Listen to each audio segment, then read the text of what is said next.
Well, we have Mr. Frank Oba is the Deputy Commissioner of Police and the Force Public Relations Officer. He joins us from our studios in Abuja. Good morning, Mr. Mba, and thank you for joining us today.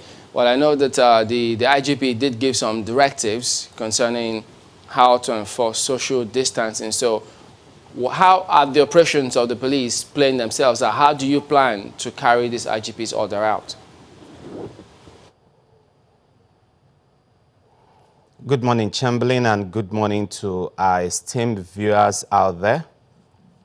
The truth really is this is very trying times for all of us. It's extraordinary times. And police departments, police officers globally, not just in Nigeria, are under a lot of stress and strain trying to walk through this very novel disease on how they can support the medics and support their government and their community to actually ensure that the restriction orders are enforced and enforced in such a way that we're able to strike a very healthy balance between keeping our citizens safe, protecting them from crimes and criminality, and also keeping the officers themselves safe from being infected by this very rampaging virus. And that's the same delicate line that police officers in Nigeria are also working. What the Inspector General of Police did was to come out very strongly and direct his personnel, his officers and men, to ensure that we provide the needed support to the different and relevant government agencies that are in the front line trying to contain and curtail the continuous spread of this very deadly disease.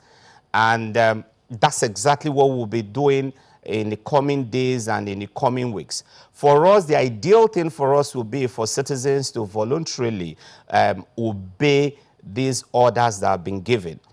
But in cases where we discovered there are reluctance on the part of citizens or some persons are recalcitrant on obeying these rules or these orders, then we come in very strongly to make sure that we take measures to ensure that they obey these restriction orders. And Chamberlain, yesterday I came under a lot of questioning from some section of Nigerians who felt that even some of these restriction orders are an abridgment of their fundamental right. And I was honestly very, very surprised that at this time when we are clearly in a state of national emergency, some persons could still be talking of the abridgment of their fundamental rights. But even at that, the Constitution did provide very clearly, specifically in Section 45 of the Constitution, that there are situations where these fundamental rights can be derogated from, and these include for purposes of public safety, for purposes of public order, and for purposes of public health. So clearly, under Section 45 of the Constitution, public health comes in clearly, and for that reason, your right to freedom of movement, your right to freedom of assembly, and all manners of right can be derogated from, can be restrained if that becomes very important in protecting the generality of our citizens. And also, more specifically, the Quarantine Act, which is a federal law, also provided that the president has got express powers to make regulations to curtail the spread of any disease whenever there is any kind of diseases spreading across the country. The president can come out clearly and make regulations to help contain the spread of those diseases. In fact, in that same act, Section 8 of that same act clearly stated that where the president, for any reason, did not make those did not make relevant regulations, or the regulations made by the president did not cover some areas. The governors, the respective governors of our states also have got powers to equally make similar regulations. And under Section 5 of the Quarantine Act, if you fail to obey either of these regulations, you are committing a criminal offense, and you can be liable to a fine, an option of a fine, or an imprisonment for 6 months, or a combination of both. So what I just quickly try to establish is the fact that there are enough laws already in place to actually there are enough laws already in place that we can apply to actually bring the breakers of these restriction orders to book. But I think, for me, this is not even the time for us to go through the core law enforcement procedures. This is a time for us. There are no better time for Nigerians to embrace the spirit and letters of community policing than now. We have to communally police each other. We have to communally monitor each other. And we have to communally support and help each other. Well, members of the public did also bring to our notice, and they're asking questions too. They say, well, in spite of all of these laws, how come 1 or 2 states were able to hold gatherings, some of them included swearing in of commissioners and SAs, which exceeded 50 people? Is the law respecter of persons now?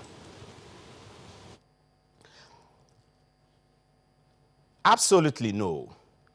But like I said, at this stage, what we're trying to do fundamentally is engage with our citizens, engage with our stakeholders, because again, you will also see that it is a very delicate line that we're trying to walk. Remember clearly that the Inspector General of Police actually also gave orders that we should avoid unnecessary arrests at this point in time.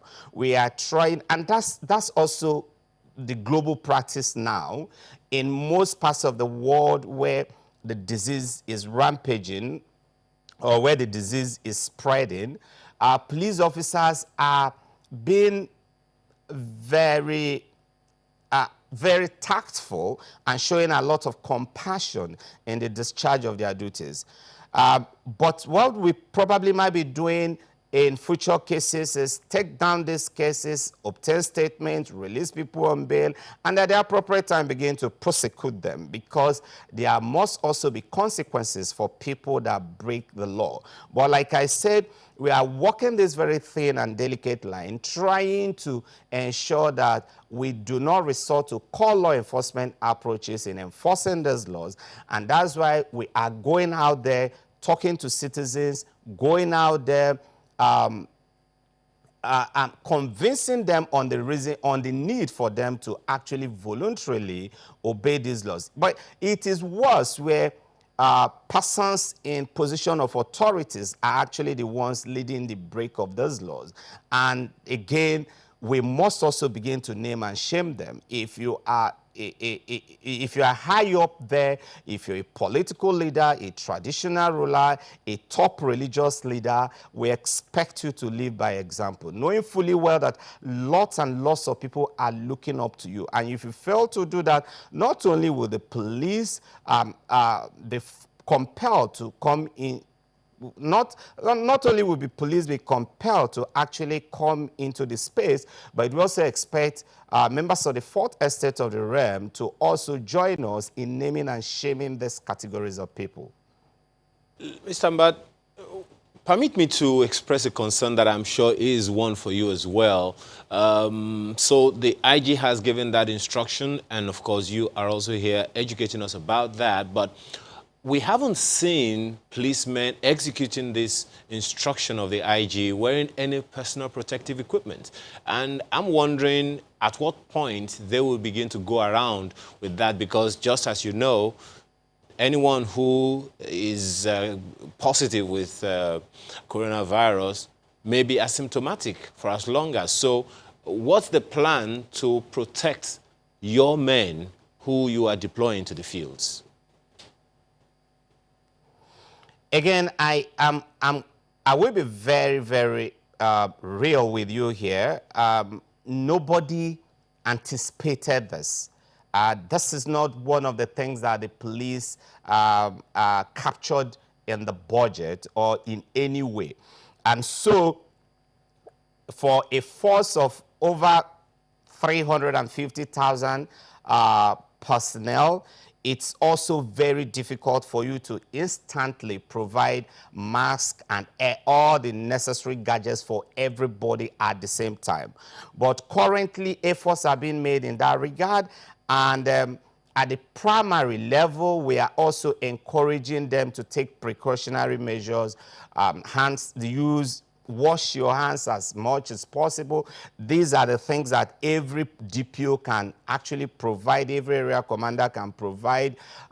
Provide water at designated points, provide washing soap at designated point, use hand sanitizers where you can immediately access washing water and soap. And then for persons who are involved in specific duties, we also expect them to also use masks. But generally, in days to come, you'll begin to see as these equipments are being gradually deployed. But like I said, speaking realistically to the problem, I will tell you very honestly that these are not the things we projected for in our budgeting for police officers. For police managers, when you are making your budget, you're looking at the tools for combating crime. But today, we are walking a very delicate, a very thin line where we are also exposed because of the high level of because of the very nature of our job, which involve high contact with members of the public. And that's also part of the reason why the Inspector General of Police did expressly say that members of the public who have no business visiting the police station, and especially those who like to visit police offices on social visits, should refrain from doing so. And others who probably may have grounds to visit the police stations or police offices for official reasons must only do that when it is absolutely necessary. All right. God, that we are taking measures to also decongest our holding cells and granting bails to as many people as possible, so that the persons that we'll be dealing with, not only will they be fewer in number, but they also will be the numbers that we can also manage effectively. But Chamberlain, it is also important for citizens to begin to also take precautionary measures. We anticipate that with the lockdown, there are some kind of crimes. We are projecting a rise in certain kind of crimes. For example, we are projecting that there will be a rise in cyber crimes because a lot of the young men and women will be locked down in their homes with their laptops and with their smartphones, and some of them, out of boredom, might just begin to try some things, some magic on their phones. We also expect to see a lot of fake news and a lot of cyber mischief. Beyond this, we are also projecting that there could be a rise in domestic violence if the lockdown persists. Domestic violence, because the stress and the strain of the confinement, and coupled with probably a drop in finances of either the man or the woman or both of them, will also trigger off new strands of stress within the homes. And so there could be possibility of domestic increase in reported cases of domestic violence. We are also warning parents to be watchful, because we are also projecting that there could be a rise in sexually related assault, particularly in high density areas, where in those areas where you have face me, I face you kind of apartment. A lot of the men, out of boredom, may also begin to try some silly things. So if you are in those neighborhoods, keep an eye on your daughters, keep an eye on the little girls around you. And we're also projecting that if the lockdown persists, there could also be a rise in theft of essentials, out of want, out of scarcity, a lot of people may begin to look at stealing things like essentials, food items, and related items. So if you have a shop where these things are stocked or where you sell provisions, you also need to be a little bit more security conscious. So clearly the police have got the job of work to do, and so we do hope that, well, all the support, all the help you can, but we do thank you for your time this morning. Mr. Frankenberg is a Force Public Relations Officer and also Deputy Commissioner of Police.